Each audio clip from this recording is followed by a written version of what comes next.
So guys, for the first step, you want to head over to search and then type in change proxy settings. Click on it. Now once you're on this, you want to make sure that automatically detect settings has been turned on. So make sure that this is turned on. Now for the second step, you want to head over to search and then type in troubleshoot settings. Click on it.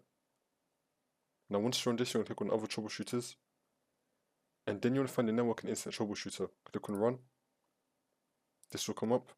Make sure that it says that you're connected to the internet. We didn't find any problems with your network.